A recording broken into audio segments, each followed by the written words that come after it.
right. So our listeners may not be thinking about their taxes yet, but as certified financial planners, we are. And the Big Beautiful Bill has a lot of tax implications. And so we are talking to those who are thinking about the tax benefit that the Big Beautiful Bill might present to them. So there's a couple of things that we're not going to talk about on today's episode, right? The Big Beautiful Bill talks about no tax on overtime, no tax on tips, no tax on car loan interest, and other deductions for seniors. Those are other topics that might be relevant to you, but we're not going to cover those today. We're going to focus on a few other How many pages was topics. the Big Beautiful Bill? It's probably got 1,000 pages, probably. I don't know. It does. I think it's massive. There will be more. Yeah. More information coming. But let's dive in because there are a few that we think would be really beneficial to our listeners. Who wants to get started? Should we talk about salt? Yeah, let's do that. I think we live in California. We have clients all over the country, but we have a lot of clients, I'd say, because we're in California, I'd say the majority of our clients are also in California. So we talk a lot about California taxes, and California has a higher state income tax than a number of other states. So because of that... Let's state just real quick, what does SALT stand for? State and local tax. Right? Did I get You got right? it. Yep. Did she just show you up? Always. No, constantly. I didn't. I just realized I was putting him on the spot. I was like, what does it stand for? Like, Let me answer it. I know the answer to it. Do you know the answer to this? Once a brown noser, always a brown noser, I tell you. That's funny. Yeah. So that's a good comment though. It's not just your state tax, like your state income tax. It can be your other local taxes as well. Most localities don't have, local taxes that are meaningful, but some do. So it's Does it include my property taxes then? You could, yeah. So that's included in the deduction then. So I can get up to $40,000. Yeah. So it used to be the cap that was a few years ago came in was $10,000. And that's still a high cap. For a lot of people, they're fine. But we have a number of clients, especially business owner clients, who blow right past that cap. They spent more than that on their state and property taxes. And so because of this jump, the Big Beautiful Bill moves it to $40,000 is the cap. And it will do that. It's not permanent. It's only for a couple of years. So it's going to sunset if they don't change anything in 2030.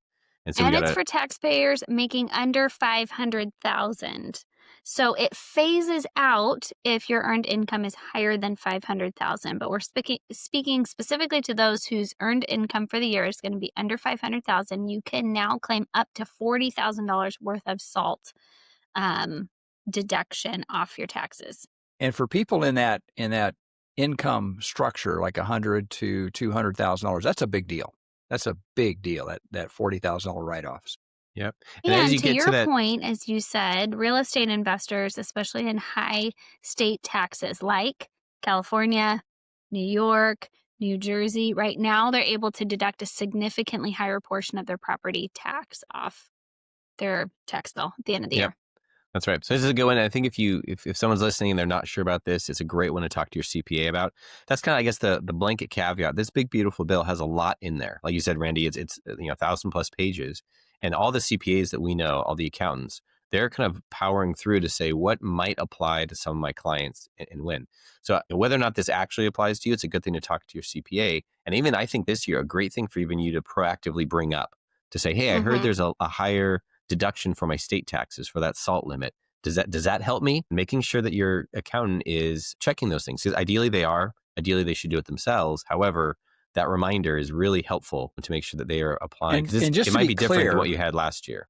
And just to be clear, if you haven't filed your taxes for 24, this doesn't have any impact on 24. This is only for 25 going forward, right?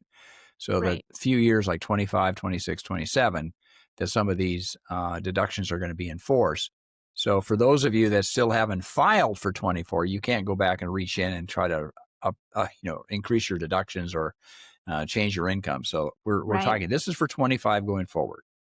One of the items that we've been asked several times from our clients who are already taking or drawing Social Security is the tax impact on Social Security. So I want to be clear that the Big Beautiful Bill doesn't eliminate tax on Social Security, but what it does do is it introduces a temporary enhanced deduction for people already drawing Social Security. So for tax years 2025 through 2028, individuals who are 65 years of age or older and just 65 or older can now have a $6,000 deduction or $12,000 for a married couple.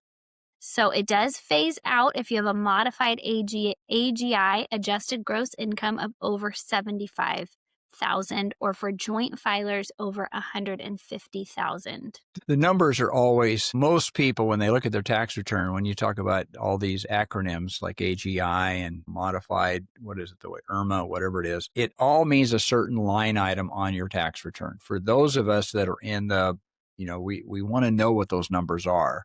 For the vast majority of people, it's like they gloss over. It's like their eyes phase, it's like, what are you talking about? It's important because if you can save several thousands of dollars on these changes, it makes a big difference. And our job is to work with you and with your CPA to make sure that you get all the deductions that you deserve have coming to you, right? Mm-hmm. That's right. So the next big one that I've been talking about a lot with people who are on the estate planning side, so thinking long term, is this estate tax exemption amount. So as everyone knows, it was a higher amount. It was around 13 million per individual. So a married couple would have about 26 million is where it was, but it was sunsetting, and so that was going to fall back down to 5 or 6 per person. And so with that, although that's a very big number, we had a number of clients who, if the law didn't get extended and it came back down to those lower limits, they were going to have to do some complex estate planning. They were going to have to start moving their estate around. Well, with the big, beautiful bill, it extended the exemption and actually pushed it a little bit. So it's this coming year, 2025 and 2026, it's going to be basically 15 million each. So for a married couple, that's 15 million. Yeah, 15 million. Mm-hmm. So someone who's single has a $15 million exemption on their estate before they have to start paying estate taxes. For a married couple, they're going to have $30 million of exemption before they have to start paying kind of a death tax, estate tax. And so for a lot of our clients, when we talk about, they hear about a death tax or an estate tax, and is that going to apply to me? What's that going to do? And we talk through it, we say, well, if your estate is very large, then yes, we have to talk about that. We have to figure out some good strategies. But for 99% of everybody, this $30 million exemption is going to allow them to not have to think about that. They have a normal estate plan, transition their assets to the next generation without having to do a whole lot of tax planning. So it's made things really, I'd say, easier going forward for a lot of folks. Yeah, and to clarify, you mentioned 30 million, but it's husband and wife, $15 million a piece. And the other question I have is that 15 million, does it have a cost of living adjustment? Does it go up with cost of living? Yeah, it'll be indexed and it'll keep growing as we go forward. All right. Because estate tax is no light burden. It's like 40% applied to the value over and above that estate tax limit. So for our listeners who have a total estate, we're talking about not just your investment accounts, but properties that you own, et cetera, that you're planning to pass on as a legacy, or you're holding them. Up to 30 million is sort of that magic number for the next 3 years or so. And then we'll see what happens after that. Yeah, so it'll be great. Before this bill came through, the concern was someone who owns a business or owns a really robust investment property portfolio. They're looking at these assets, those two groups, they could say, my assets are worth well more than the threshold, but they're not tradable. They're not liquid. I don't want to sell a property. I don't want to sell my business just so that my kids can survive paying these 40% taxes. I mean, think of someone running a great business. It's got good value. And now when they inherit it, they have this 40% tax bill. The family can't come up with that kind of money often if it's kind of locked inside of a family business. So there's a lot of business owners who I think took a sigh of relief that they're going to be able to continue the business, pass it to the next generation, and not have the concern that their family is going to have to liquidate the family business just to pay the taxes. So this is a big deal for a certain demographic, especially business owners. This is a big deal of pushing that ceiling up meaningfully. And how the business is, I mean, we obviously look at that. If a business is working, if it's worth $30 million or more, we're going to do some sophisticated estate planning to make sure that we can minimize or reduce that estate tax burden to the next generation. I mean, it can be a massive bill depending upon, this is where farmers and people in agriculture had all this land, and it gets valued at the time of death, and it can be worth well over 30 million, 40 million, $50 million. But the family doesn't have the income, doesn't have the profit set aside to pay the taxes. And oftentimes they're forced into some kind of sale. So it's really important that you do evaluation and kind of look at that. This is where we want to consider life insurance planning or key man insurance planning, key person insurance planning for the business as a part of the overall estate planning process so that there's liquidity infused into the estate at the time of death to help pay for some like tax implications as well as other items.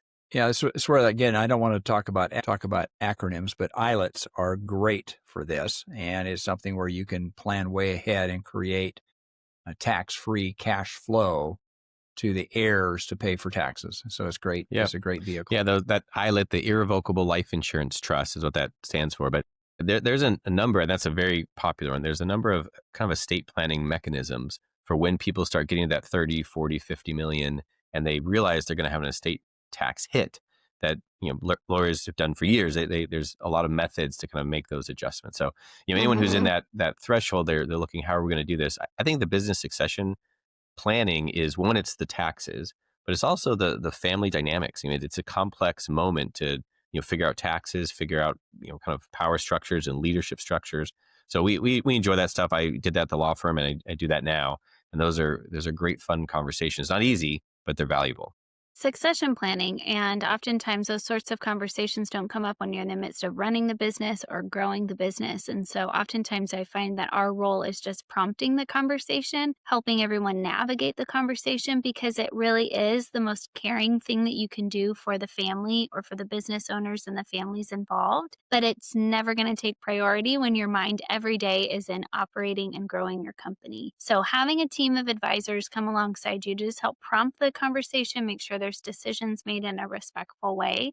There's a lot of complexity. We have a tendency to deal with a lot of family-owned businesses here where we're based in Southern California, and that adds some additional complexity there. So don't go it alone is my takeaway. And I also appreciate, Jeremiah, you breaking down that ILET acronym for us as well. So good job. Thanks. I'll try and do their acronyms. Well, a quick plug, Cal Baptist University, CBU here in Riverside, has a family business center. And we've been a part of that for a number of years. We've spoken, each of us, on a number of panels they have. And the benefit in that room is they have a lot of family business owners, and they're talking about things about generational concerns, first generation, second generation, third generation. They talk a lot about business succession planning. They talk a lot about even just the dynamics amongst families. And we've had some really great guest speakers. Hobby Lobby came out, and the folks who founded Hobby Lobby were out speaking at the center and sharing how they've structured their family dynamics. But there's a number of really good local businesses that have grown. They're sophisticated, but it's a great group. So anyone who is in a family business and looking for just resources or even camaraderie with other business owners who are walking through those family dynamics, the CBU Family Business Center is a great place. We'll see you guys there if you show up. Yep. Okay, so far we've talked about the benefit of the increase in the SALT tax deduction up to $40,000. We've talked about the increased tax deduction for seniors, those who are drawing Social Security benefit. And now we've talked about the estate tax exemption going up to $15 million per person or $30 million for the householder for a married couple. So let's talk about 100% bonus depreciation and what that might be. Big deal. Big deal. Yeah. So I can jump in as we start this one. This is for business owners primarily, someone who's owning and running a business. And generally, if you buy an equipment, we'll just say a delivery truck for your business, you buy this piece of equipment and you're able to depreciate that cost over the useful life of that asset. So for example, a vehicle might be 5 to 10 years. You get to depreciate the cost and deduct on your taxes. Well, they have this, what's called bonus depreciation, meaning that you can reduce your income and accelerate kind of that tax write-off you get into more current years. And it was 100, then it reduced over time. So I think this year, 2024, or last year, 2024, it was 60%, which is still great, but it's not as much. Well, they've bumped it and made it permanent, this 100% bonus depreciation, which generally means a company has strong cash flows, can go out and buy a delivery vehicle, and they can take the expense of that vehicle and deduct it 100% in the year they bought it, as they put that vehicle into practice and into service and get it moving, which is phenomenal when you think about the tax implications, because that vehicle could be financed. You could take out a loan on the vehicle and start paying your loan, but you get to depreciate the value of it in that full year. So it really is a great way to avoid what otherwise would be a pretty significant tax bill if you have high earnings in the business. Yeah, I mean, if you have a very profitable year and you're trying to figure out how do I use that money without having to pay just income tax, I mean, this accelerated depreciation is a wonderful instrument, and you don't want to just load up on useless equipment, but for things that are very vital to your business, this is a way for you to acquire that, and you can see how that would ripple through the economy and would stimulate just a lot of things going on, not only from the business itself, but the manufacturer, all the things that would be affected with that equipment. It can be a massive shot in the arm to the economy for sure. Right, absolutely. Unprecedented tax benefit is what it's being called. So essentially discounts the purchase price by 37% for those taxpayers who are in the highest tax bracket is just another way to look at it. So again, this is really specific to business owners and those who might particularly be like in a manufacturing type of industry or something where they make large capital purchases. So if I'm a sole proprietor and I file under a Schedule C, in other words, I'm not a corporation, can I still use that? My understanding is yes, as long as it's business purpose, business property, put into service. That's the other piece of it. So you can't just buy 3 or 4 pieces of equipment and stick them in a back room to get a write-off.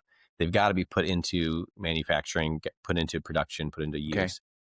All right. I mean, to even talk about the size of this, every business owner that as a client that we have, we're talking about this and just having them look at their business. Is there anything that you have needed, that you will need, that you can be purchasing this year?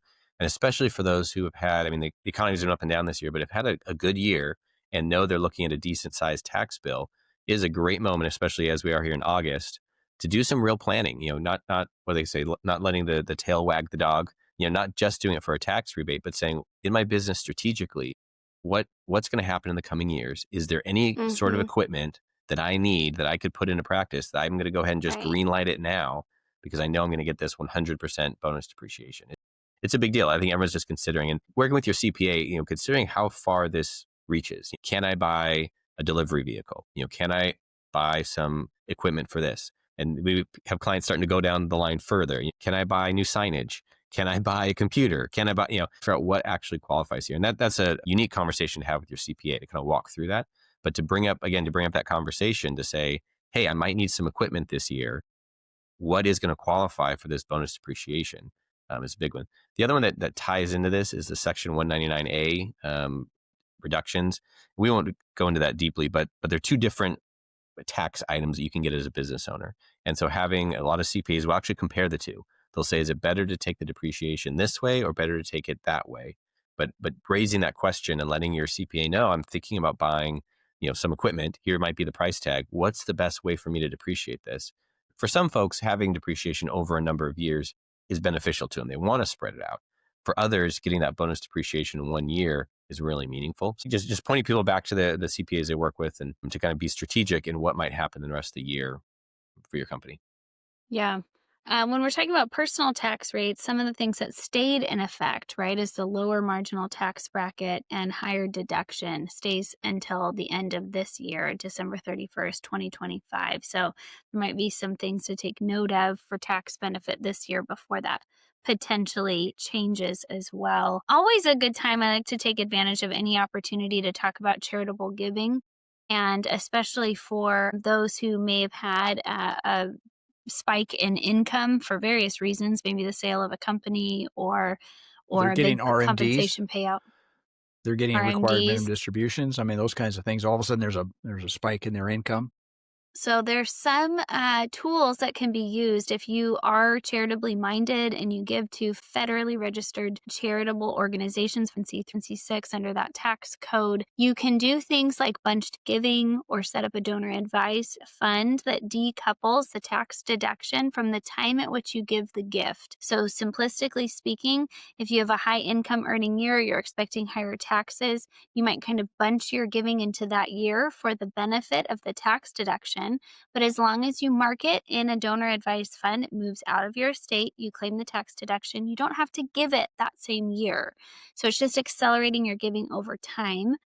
Some of the other things we talk to our clients about is like the donation of appreciated stock or holdings. And so as you pass those on to a charity. So let's take that part. Is it better to donate now or should I wait till 2026 to donate? I'm going to like a donor advised fund. So what's my bigger emphasis? Where do I get the bigger write-off? Yeah. I mean, I think in this scenario, it just depends on what's happening. If you have a spike in your income that year, then it's just beneficial to couple it with that year is the first thing that I would say. And because we're not guaranteed what tax rates are going to be going forward, I think it's just a matter of kind of timing it with what income's coming into your home. So it can vary based on the client's circumstances, whatever their income is and such, is when things start, when they don't. Like RMDs is a big transition.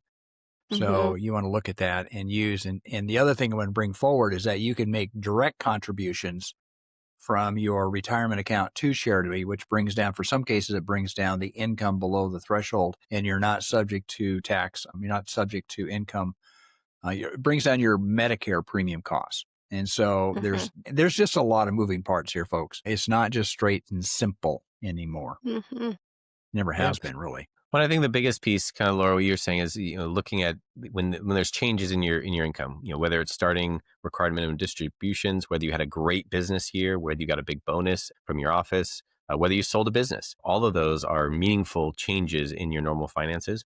And it's a great moment to consider some of these end of year giving strategies and which one may or may not impact you. We talk about donor advised funds a lot. And I would say, it's a pretty blanket statement, but every high earner and every business owner, I feel generally should have a donor advised fund. I feel like they're a phenomenal tool to really be strategic with your giving, but it only applies to people who are charitably inclined, of course. Right. And you're not committed to a certain giving schedule or an annual contribution. There's different products and tools out there, but oftentimes they don't require a certain minimum. So it's just nice to have one of those open, especially as we get near to the end of the year. So it's available in the last couple of months for some of that tax strategy planning. So, we've covered a lot of bases, and I'm sure we're going to have more content as we understand more about the big, beautiful bill. But to our listeners, we hope this was helpful. If you have any questions or you need a thought partner or a team behind you, please feel free to reach out. This is what we love to do here at Tricord Advisors. So thanks so much for listening. Until next week, folks, may you grow in wisdom and knowledge. Thank you for listening.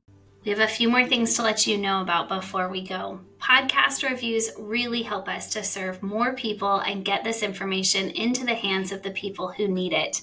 Please leave us a review. Even if it's not 5 stars, we welcome the feedback. And we invite you to let us know what topics you would like to hear more about, or what would benefit the people in your life who you're closest to. We have more resources online. Those resources are designed to help you share this great information easily with people in your life. To access those resources, please visit tricordadvisors.com. Often we hear from clients that they wish they had talked to us sooner. If that's you, we'd be thrilled to see how financial planning can benefit your life. Email us at contact@tricordadvisors.com or simply click on the link in the show notes. This show was produced by Graham Gardner at Model FA. Find out more about how to create a podcast for your financial planning business by visiting modelfa.com. We love creating content that's useful, resourceful, and maybe even a little entertaining. We want to make this mega universe of financial topics and advice applicable and helpful to your life. Remember, at Tricord Advisors, we are your future's best ally.